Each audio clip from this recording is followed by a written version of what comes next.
بسم الله الرحمن الرحيم الحمد لله والصلاة والسلام على رسول الله. We continue reading from Imam Al-Ghazali's On Disciplining the Soul, Kitab Riyad al-Nafs, translated by Timothy Winter Abdul Hakim Murad. We have reached an exposition of the way in which a man may discover the faults in his soul. بيان الطريق الذي يعرف به الإنسان عيوب نفسه. And we are on page 51 of the translation.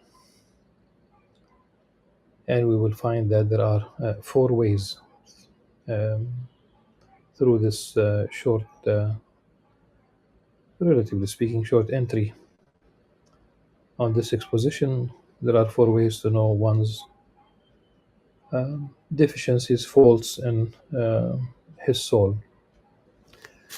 Imam Al-Ghazali said, know that when God, exalted as he wishes, his bondsman well, he grants him insight into the faults which lie in his soul. يعلم أن الله عز وجل إذا أراد بعبد خيرا بصره بعيوب نفسه.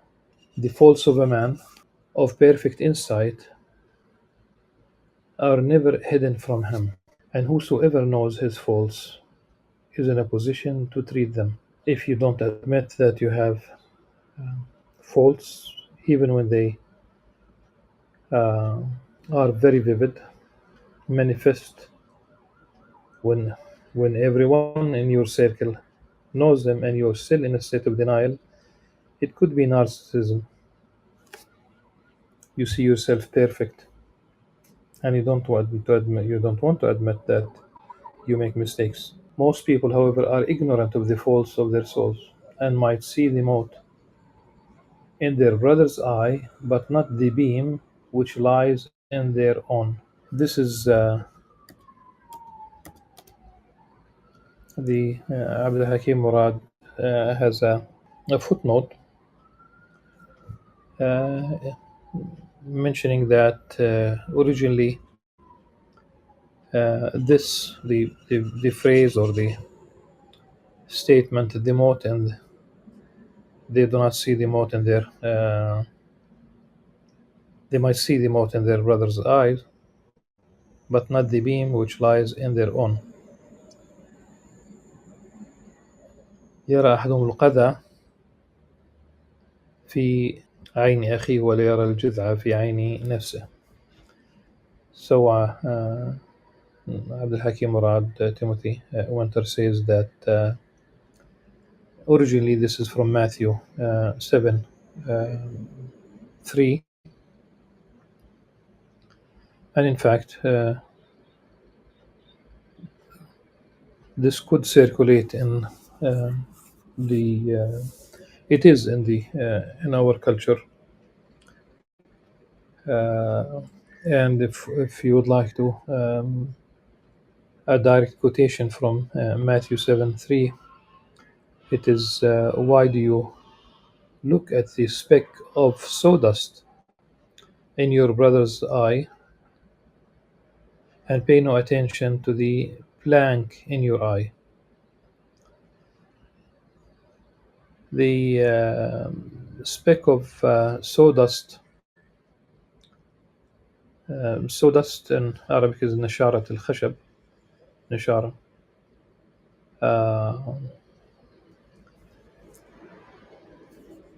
And the root of it is really it comes from the same root as the word saw. So when you cut a piece of wood, there will be pieces of small or large pieces of wood. But here it's about the speck of sawdust. We pay attention to the very small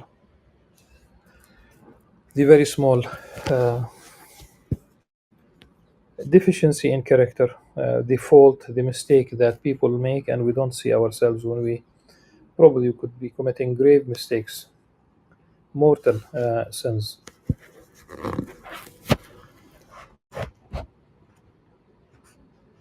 There is a story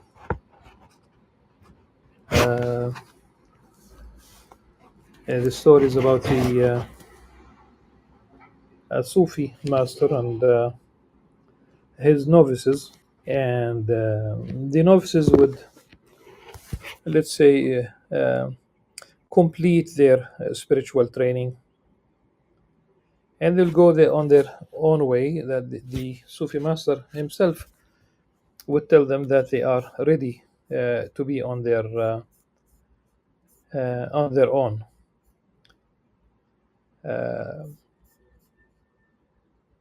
People spend, and this is why it's important for one to realize that the Sufi master is a guide on the path, that what he is trying to do is to help one reform his character, purify his heart. So this one novice in particular continued to the Sufi master still would not really let him go, if you will. He was not ready, and he saw that all his colleagues uh, who joined the order, let's say, with him, who joined this, who sat in the circle of this Sufi master, all of them, after a while, went on their own ways, but not himself.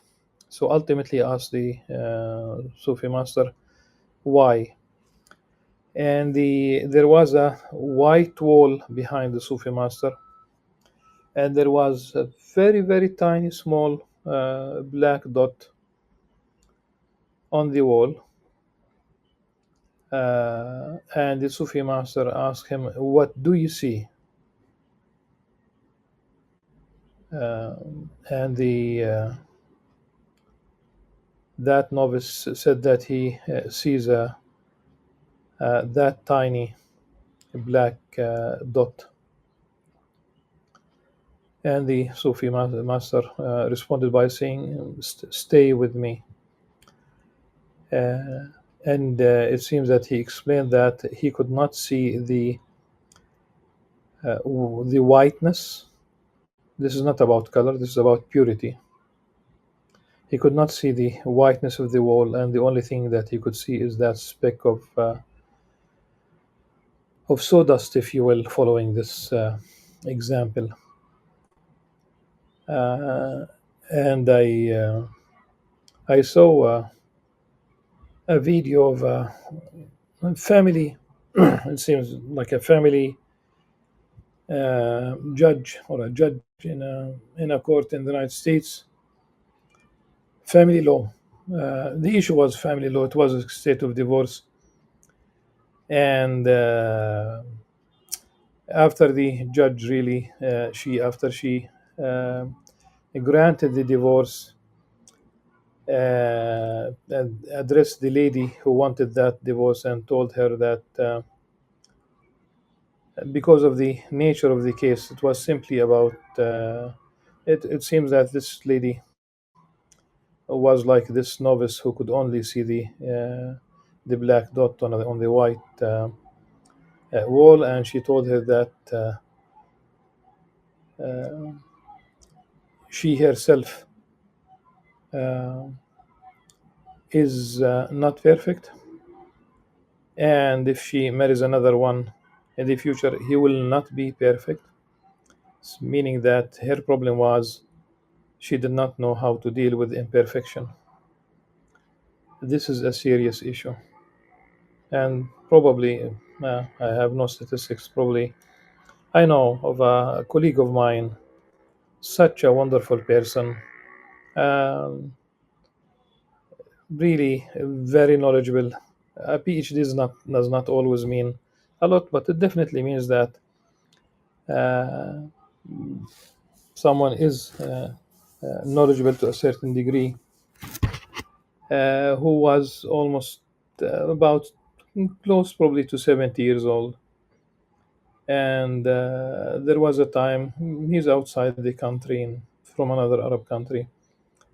And when I met him at a conference,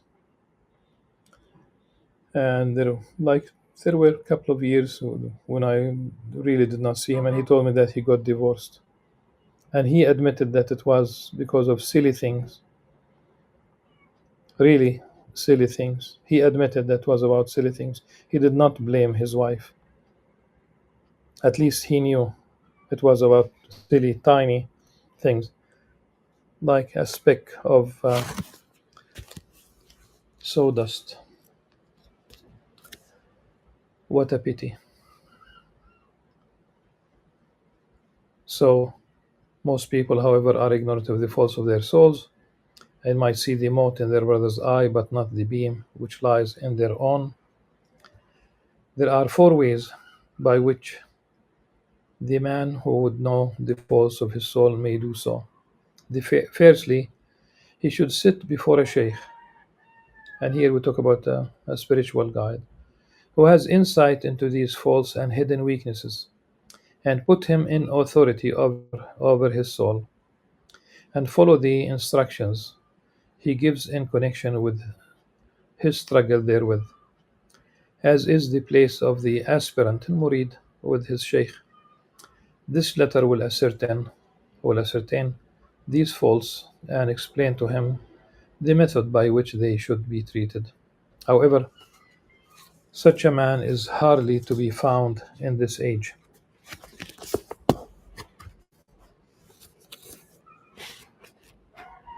Maybe the one who's, of course, the one who is hard to be found in this age is the guide, the sheikh who could basically help one. And we don't do that anymore. The school is, unless one is fortunate to have someone in the school to care about spirituality, like if we talk about the religious studies teacher, in our case, Islamic studies teacher, hoping that he, of course, or she, has that capability and that interest and willing to take care of the souls, the hearts of the student. Secondly, he may seek out a true, perceptive, and religious friend. أن يطلب صديقا صدوقا. In Arabic, really, the word friend and being true come from the same root. صدق, truth, and الصديق, not much difference. The friend, they are, which also means that a friend is not a friend unless he or she, of course, talk about the respective. This is not really a call to find Sadiq from amongst the other gender. This is it's a long story, especially if they are young. So he may seek out a true, perceptive, and religious friend, and appoint him to be the overseer of his soul, so that he notes his circumstances and deeds, and brings to his attention the inner and external faults, acts, and traits which he finds dislikable in him. This was the practice of the wise men and the great leaders of the faith. Radiallahu anh, Umar ibn Khattab, the second caliph, used to say, "May God grant His mercy to a man who shows me my faults." Today we'll consider this something offensive, maybe we don't like, and it doesn't mean that you do this in public. An advice is always in private. Any advice that you have to someone of this nature, it's going to be about the character, it should be in private. This is different from let's say meetings about educational policies, meetings about how to run the economy of the country, meeting about how to respond to political crises. This is different. We talk about personal. And he, meaning Umar, radiallahu anhu, used to ask Salman, uh, obviously Salman al-Farsi, radiallahu anhu, about his faults when they met, saying, "What things have you heard about me that you find dislikable?" Salman pleaded to be excused answering this, but when he insisted, replied, when Omar insisted, Salman replied, "I have heard that you once ate two kinds of food at one meal, and that you have two sets of clothing, one to wear at night and the other for the day." Omar responded by saying, "Have you heard anything else?" he inquired, and he said that he had not. "These two things," he said, "I now renounce," Omar radiallahu anhu said.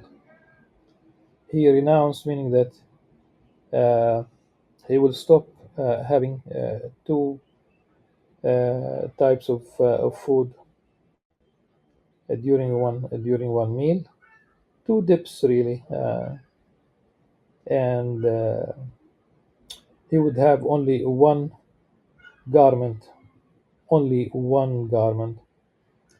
And if you know the story of Umar ibn Khattab, you know that this one garment was patched, and it became known, famous as Muraqqa'at Umar, the patched garment of Umar. I This is really piety, head of state in the language of today, head of state, and he had only that patched garment. So much so that when he came to Jerusalem to receive the keys of the city from Patrick Sophronius, his companions asked him to wear something nice for the occasion. He met the patriarch with that patched garment, a head of state.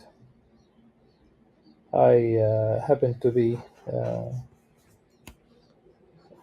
I did teach at the International Islamic University in Malaysia for 3 years, 1993 to 1996. Alhamdulillah. The late rector of the university, Dr. Abdul Hamid Sulaiman, rahimahullah, uh, invited me once to his office because there was a visitor from the Arab world, a minister of education, higher education.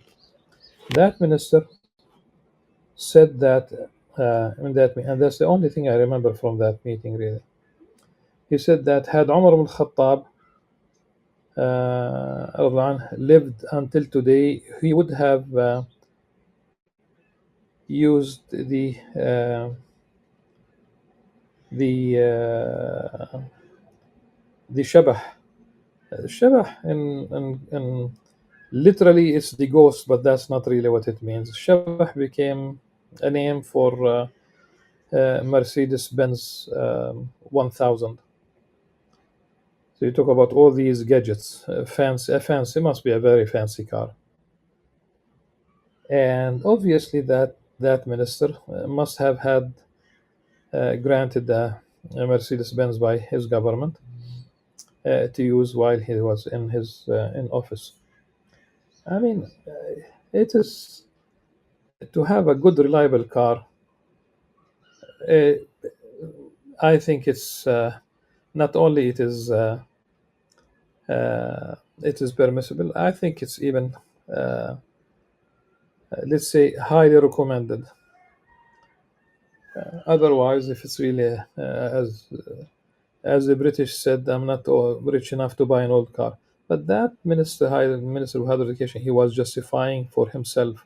Umar would not have basically enjoyed these things. Obviously, he did not know the true character of Umar al-Khattab.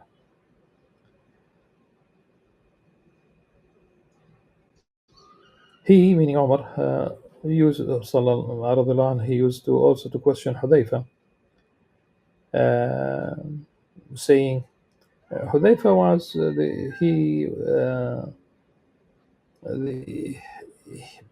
the Prophet ﷺ entrusted Hudayfa with certain This is not really knowledge that would be kept from the Muslims, like it's not part of religion, but knowledge about the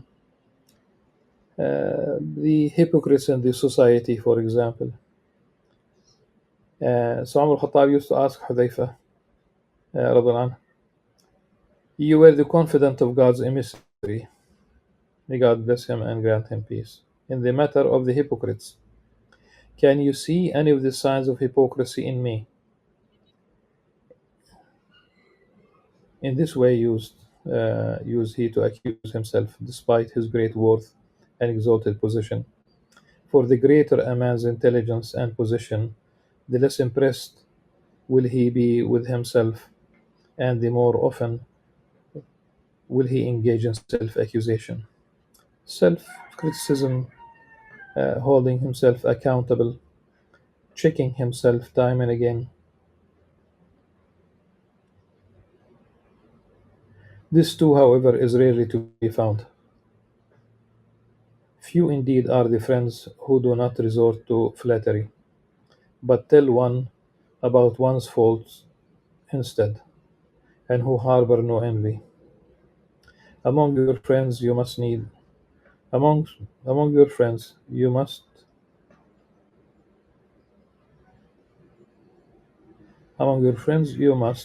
needs have one who is jealous, or who has an ulterior motive, who deems something a fault when it is not, or a flatterer who conceals some of your defects from you.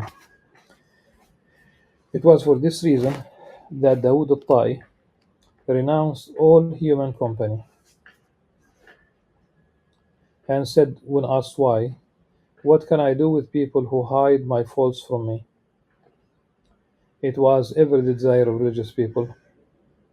By religious here, it means it's really religious and spiritual, really.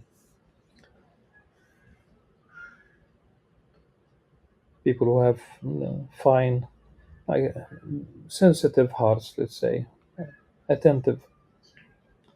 They see the reality for what it is.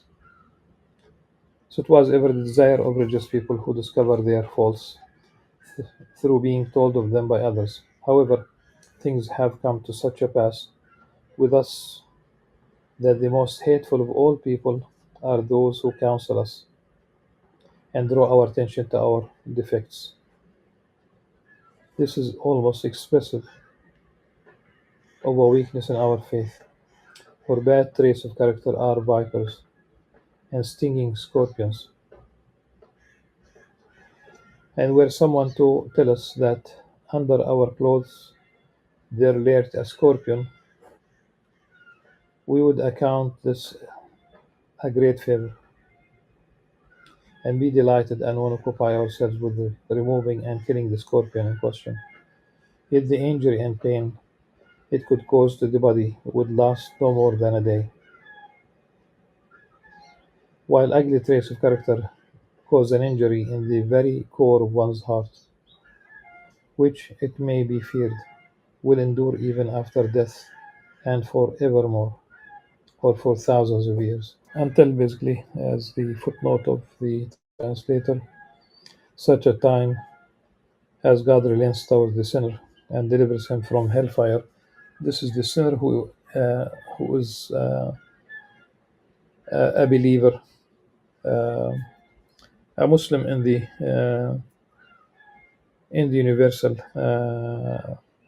sense, meaning that a true follower of Prophet Muhammad SAW, or in the past, a true follower of Jesus Christ, peace upon him, a true follower of Prophet Moses, peace upon him. So, because even during their time, we know very well that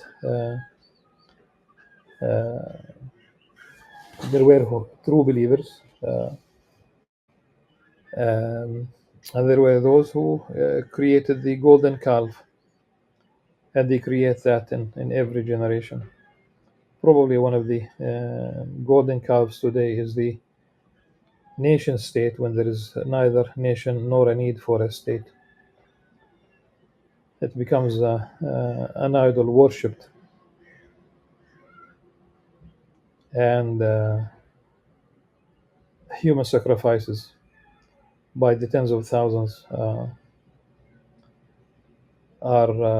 killed on the altar of this modern nation state. Nevertheless, we are not delighted when someone calls these things to our notice, nor do we busy ourselves with removing them. Instead, we repay the one who thus counsels us in kind, and say, "What about you? You also do this, that, and the other," so that resentment towards him distracts us from gaining any profit by his advice. This is a kind of hardness in the heart produced by many sins, which in turn are the consequence of weak faith. Therefore, we ask God, subhanahu wa ta'ala, that through His grace and generosity, He should inspire us with right guidance, show us the faults of our souls, occupy us with treating them, and guide us to thank those who reveal such weaknesses to us. The third way is to learn of the faults of one's soul by listening to the statements of one's enemies. For a hostile eye brings out defects. It may happen that a man gains more from an enemy and a foe who reminds him of his faults than from a dissimulating friend who praises and speaks highly of him and hides from him his faults, which leads us to question the meaning of friendship. Although human nature is inclined to disbelieve an enemy and to interpret his statements as the fruit of envy, still the man of insight, whose faults must necessarily be noised abroad in the statements of his foes, will not fail to derive some benefit if one heeds. There is a bumper sticker in the United States. I saw it. Friends do not let friends drink and drive. Well, we do not want people to drink in the first place, whether they drive or not.